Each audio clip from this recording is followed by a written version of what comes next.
everybody, welcome to, well, not Bish's RV. I'm actually at the Keystone sneak peek display getting my very first look at a brand new floor plan. Now, I've seen some things similar to this. I've never seen it done exactly like this, and I'm kind of proud to see this one come out because I was actually the guy that kind of suggested a floor plan like this to Cougar. They have so many good small couples models. They have some really good big bunkhouses. They had nothing in the way of a smaller bunkhouse, and that's where I think this one comes in.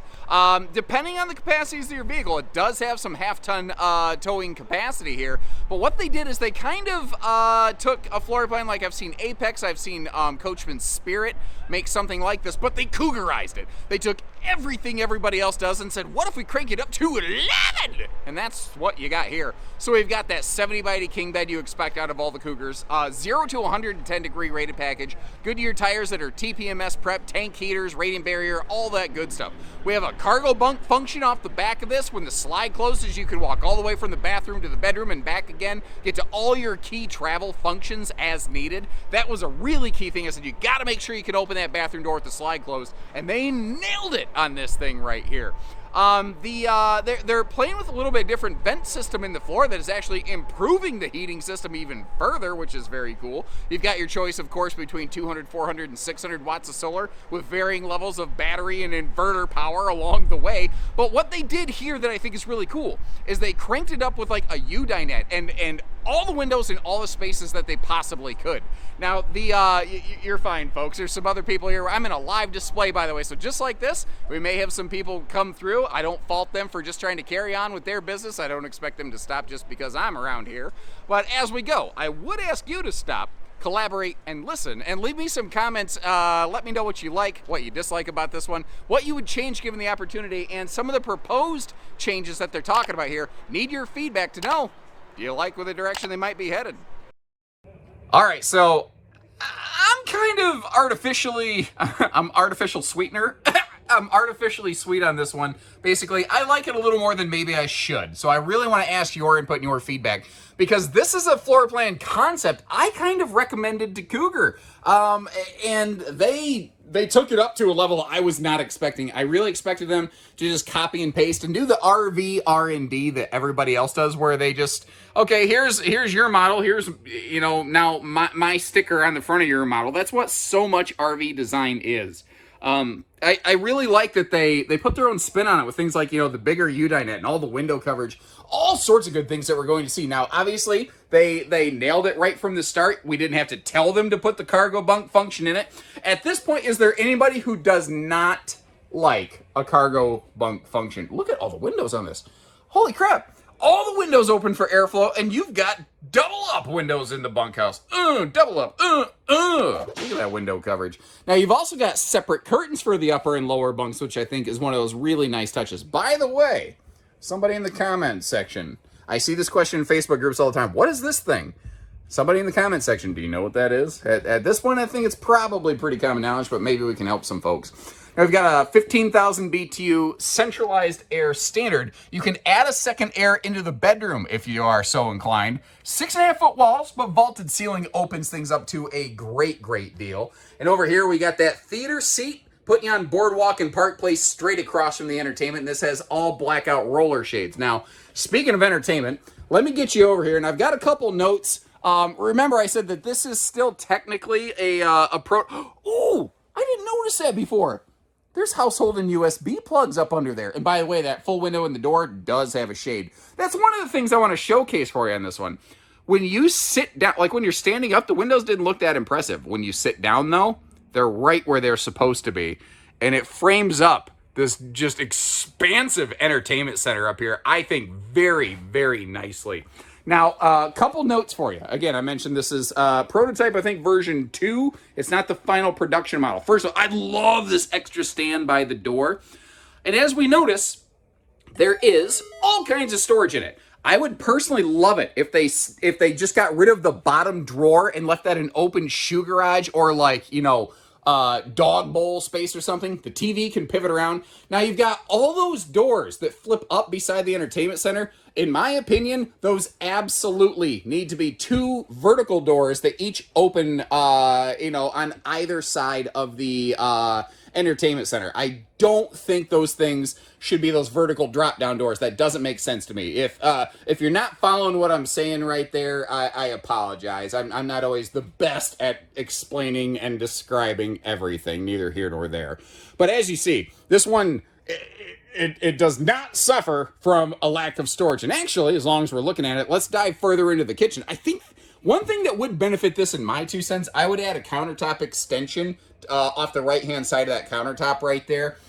Because it does, to be fair, this one does have some limited counter space, but you do have good outlet action going on. Like, you notice how there's household and outlets behind all the decorations over there. Household and USBs, pardon me. Household and USBs over here. And the plugs on the right-hand side, you see that yellow sticker? Those are prepped and run to the inverter system, which is actually very cool as well.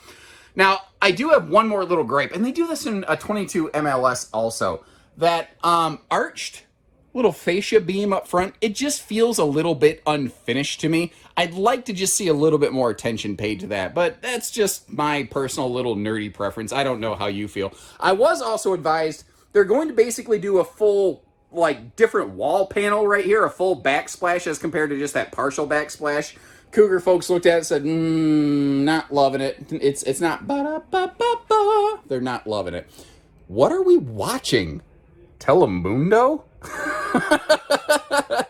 I don't think most of us in northern Michiana have a really good grasp on secondary languages. Then again, just coming in over the air on the signal there might be some limited options out here, as we are essentially winking at sheep in this area.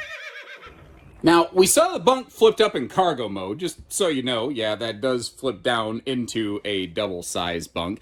And they space the bathroom door. You're going to get to see in road mode. You can easily access this without ever touching the slide. Now, great legroom around that porcelain foot flush stool. I will say, though, if you're left-handed, you have to slide the shower door out of the way. Otherwise, you're going to be elbow bonking that sucker. And, little bit of funny bone. Why do they call it a funny bone, by the way? The only people that laugh is everybody but me when I hit mine. Anyway, now, remember I mentioned 6.5 foot sidewalls. Usually that means my head's in the skylight of the shower. But with that vaulted ceiling, the way that they position this, the shower head's at the tallest part of the ceiling on the inside wall. So it's never like a space. It's never crunch time up in there.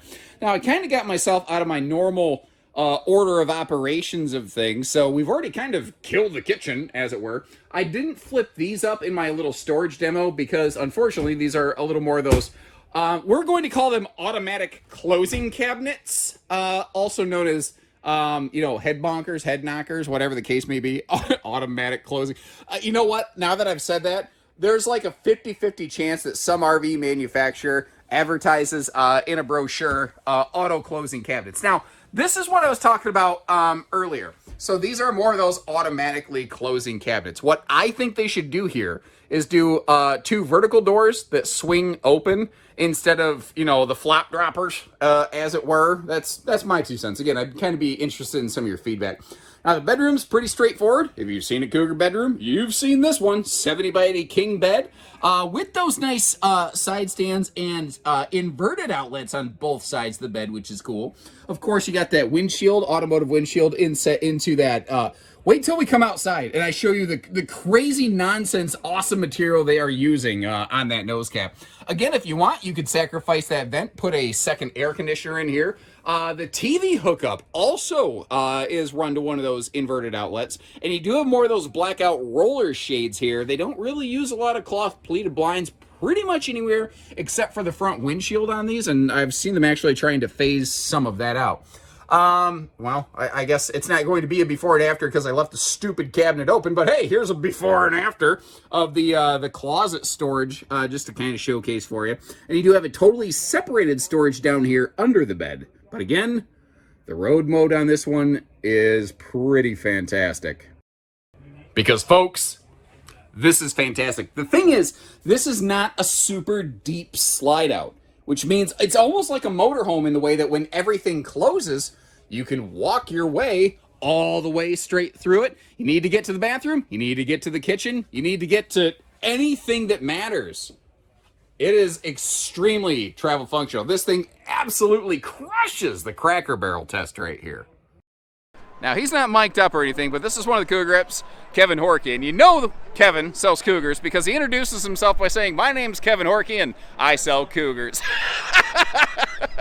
It's like, that's literally like on his, I almost said his Tinder bio. I don't know if his wife would appreciate that. I meant like his LinkedIn profile. Anyway, so not only does this have an awesome new look, they've got a new front cap. It's patent pending, it's name pending. Maybe you can supply a name for it.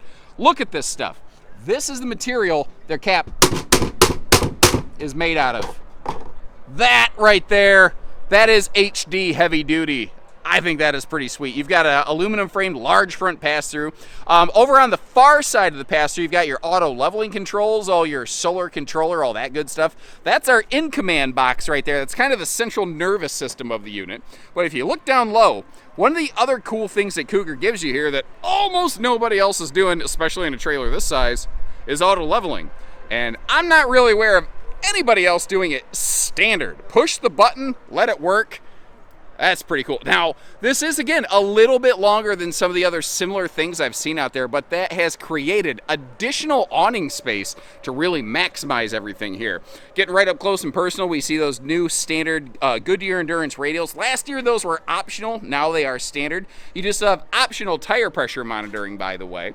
Now, that jack right there behind, like sometimes people ask on auto leveling, why is the jack right behind the tires? Because it isolates the wiggle and the jiggle out of the tires, and it creates a far more stable experience on your campsite. Little outside hot cold utility shower next to our outdoor TV hookups, which are all located under the awning. The camp kitchen is not located under the awning. It is right next to it, but thankfully that thing can slide open to come right up to you when it is time to start grilling and chilling. And I mean right up to you. It gets that heat away from the RV. You're not accidentally billowing extra heat back into that bunk space or anything like that. And it locks in place, which I think is kind of cool. Now, getting down low over here, my knees are popping and locking. I'm getting older. I'm not old, but it's like I'm starting to feel some mileage. Anyway, there's people far worse than me. 0 to 110 degree rated. We've got radiant barrier material through the belly. Standard thermostatic 12-volt tank heaters on every holding tank. And there's so much more they do in the belly to achieve that weathering package. Now, unfortunately, we are, again, in a display, and they are packed and stacked on top of one another. Thankfully, a flag actually fell down, so I can stick the camera through here and show you that hitch back there. And, of course, the deadbolt secure cargo door on the back. Not to mention the roof. And actually, I think I might go ahead and climb up there and give you a look at that. This display, by the way, taking place at the RV Hall of Fame down here. This is a, if you've never been here, if you're really just an RV nut like me, it's a fun afternoon out. Anyway, now they're using a white shroud on their air conditioner to really kind of maximize the efficiency and effectiveness of it. They do that on all the Cougars. And you will always have at least one of these 200-watt solar packages with every single Keystone. Here on the Cougars, you can get the 400 package that we're looking at. You can also go up to 600 watts of factory solar with a big ol' inverter and factory lithium battery, all of which is capable of running the air conditioner untethered for a limited time, which is, I think, pretty darn cool. Not to mention the fact that just the generally clean execution I consistently see out of Cougar's roofing. You know what? There's a lot of cool things out there. There's a lot of things that I really like. But the fact is, up top here, I do see them consistently pay more attention than most other brands. I'll never say that anybody is necessarily perfect all the time. But folks, I'm a fan. I'm a big fan of this brand and what they do. So, like I said, new model, very fun, a little bit different. What do you like? What do you hate? What can't you live without, and what could you live without? And what do you think about all the changes? You let us know. And until next time, appreciate you again tuning in. If you like how we get down here and get you the footage first, make sure you hit that subscribe button. And until next time, everybody, take care, stay safe, have fun, and happy camping, everyone. But as you see, I got a lot of work to do.